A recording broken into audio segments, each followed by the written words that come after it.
Senhor presidente, senhores vereadores, senhoras vereadoras, internautas, a todos uma boa noite. Eu vou tentar falar sobre a estação ferroviária, sobre o problema do asfalto, CDHU e os problemas fiscais, né, da situação financeira do município de Vinhedo. Vamos ver se vai dar tempo de falar sobre tudo. Primeiro que todos os vereadores e vereadoras receberam cobranças e críticas sobre a questão da estação ferroviária, e, enfim, tem essa questão da licitação, mas eu fui atrás também de outras informações que eu queria torná-las públicas. Primeiro que a Rumo, né, que atualmente comanda, tem a concessão ali da linha de trem, ela está na fase final, está executando finalmente as famílias e os espaços, né, numa ação demolitória das famílias que estavam ali na Vila Santana. É uma ação na Justiça Federal, eu acabei verificando isso. Segunda questão que eu vi que na sexta-feira a Galzoni Engenharia, acho que foi dia 7 mesmo, apresentou uma proposta que teria sido aprovada, né, de reformar a estação ferroviária por R$89 mil. A gente espera que seja algo efetivo, que tenha um projeto bem feito, né, que de fato a nossa história seja recuperada e preservada. E para completar essa informação em relação à história, depois, no devido momento, eu vou apresentar e compartilhar com os demais vereadores, mas nas pesquisas eu descobri o bisneto da primeira pessoa responsável por aquela estação. O vereador Paulinho, que falou desse tema semana passada, Paulinho. E aí eu estava pensando, e a família nem é de Vinhedo, de Campinas, então não tem nem problema de que a pessoa está presente, um ou outro está apresentando por questões eleitorais. Poderia colocar o nome desse primeiro trabalhador, né, quem sabe o nome, eu já sei da família, em algum espaço ali, não sei se na rua, na paralela, na própria estação, mas depois eu compartilho essas informações, mas de qualquer forma fica aí a nossa cobrança, né, para que efetivamente seja feita essa reforma, ainda que em ano eleitoral e na véspera da eleição, mas a gente espera que saia.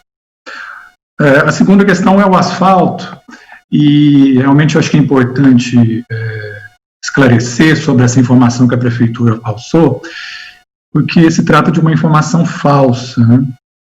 O Tribunal de Justiça do Estado de São Paulo efetivamente não decidiu que não há irregularidade na licitação, por várias razões. A primeira dela é que eles não estavam analisando se existia problema na licitação.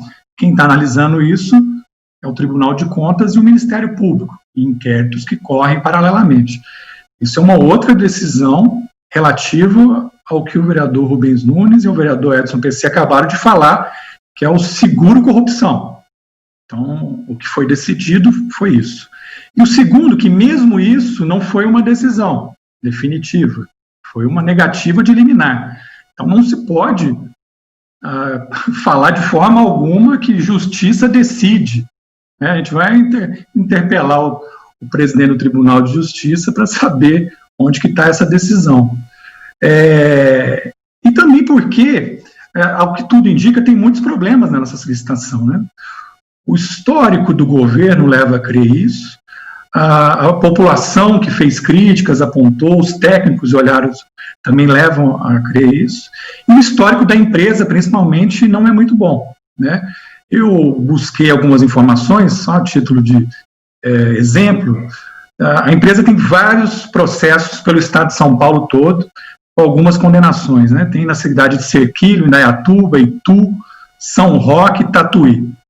Na cidade de Laranjal Paulista, senhor presidente, a empresa que está fazendo asfalto na nossa cidade foi condenada, né, no Tribunal de Contas por irregularidades exatamente, ou pelo menos parecidas com o que a gente aponta para o Ministério Público e para o Tribunal de Contas. Problemas no edital, problemas de não ter o responsável técnico, etc. Na cidade de Tietê, essa empresa cobrou irregularmente uma taxa de moradores. Na cidade de Porto Feliz, houve um dano material terrível, né? A empresa deixou uma obra toda mal acabada e uma ondulação levou a um acidente com um veículo. Na cidade de Salto, uma máquina também de uma obra descontrolada entrou numa casa, esmagou o funcionário da empresa e deixou a família sem casa, com problemas durante um bom tempo, só entregou 120 dias depois do prometido. Então, a gente tem que olhar muito bem para esse asfalto, foi essa licitação, e é mais do que incorreto, na minha opinião. Uma coisa é um líder político e falar sobre essa questão, falar que o Tribunal de Justiça decidiu. Agora, a máquina da prefeitura mandar para a imprensa um título desse, me parece um uso indevido da máquina para disputa política. É o que pode ser aí, inclusive, configurado como uma irregularidade. Depois nós vamos verificar isso, mas a máquina da prefeitura não pode ficar espalhando fake news, informações falsas para a imprensa, forçando a barra em uma questão que efetivamente não está decidida. O CDHU, falando muito rapidamente, teve uma decisão, ou pelo menos há uma orientação, de extinguir, né, de fechar o CDHU, e isso foi falado, acho que no jornal Valor Econômico, na sexta-feira, e os funcionários, os técnicos, tem deputados que já estão falando, então estão preocupados como é que vai ser essa política habitacional do governo do Estado. Claro que alguma secretaria vai absorver, mas a CDHU é uma companhia histórica, né, então ia compartilhar isso com os vereadores para ver se efetivamente é possível se fazer alguma coisa.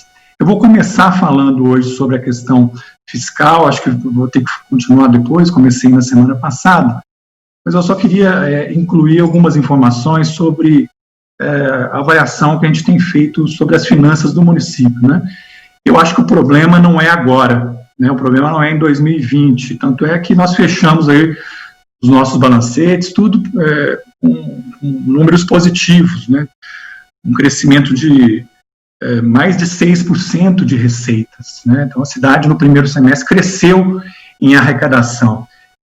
Eu acho que a bomba fiscal, o relógio bomba, né? A bomba relógio está armada para o próximo prefeito, para a próxima prefeita, né? Para o próximo governante da cidade, porque o governo cometeu uma série de atrapalhadas, aumentou a dívida, a lei de responsabilidade fiscal está flexibilizada, é uma série de coisas aí que vão estourar provavelmente no ano que vem em diante. Eu quero enumerar aqui, eu já tinha enumerado algumas questões, para esclarecer o porquê que esse ano não é um ano tão problemático, né?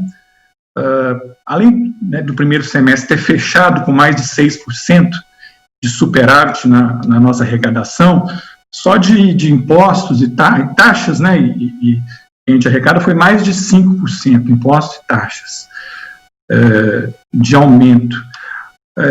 Eu enumeraria aqui 7 questões, rapidamente, que levam a ter um arrefecimento desse problema esse ano, né? Ou pelo menos essas questões estão ativas nesse momento. O custeio administrativo da máquina caiu, né? Ou seja, muitos lugares ficaram fechados, não tiveram hora extra, os professores não estão lá, a questão da limpeza dos espaços públicos diminuiu, água, luz, copinho, transporte escolar, um monte de coisas, né, que a gente poderia enumerar, que diminuiu. Segundo, foi feita a suspensão do pagamento das dívidas, né, com a União principalmente, então essa suspensão vai até o final do ano. Terceiro, além dos recursos, né, os maiores da Lei Complementar 173, outros recursos chegaram ao município. Quarto, o índice, né, que é calculado para os municípios do recebimento do ICMS, a gente precisa ver como o Vinhedo está, né, na verdade, já falei sobre essa questão dos impostos, mas o que vai mostrar o tamanho do nosso índice, ele vai incidir ano que vem, né, ele não incide agora.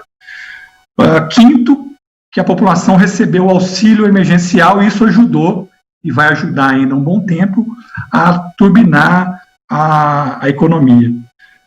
Sexto, que a prefeitura fez empréstimos. E sétimo, que a lei de responsabilidade fiscal foi flexibilizada. Então, o prefeito não pode falar que a vida dele está difícil, porque muitas condicionantes aliviaram o problema da crise econômica e se armou uma bomba relógio para o próximo governante. Agradeço a atenção de todos e desejo uma boa noite.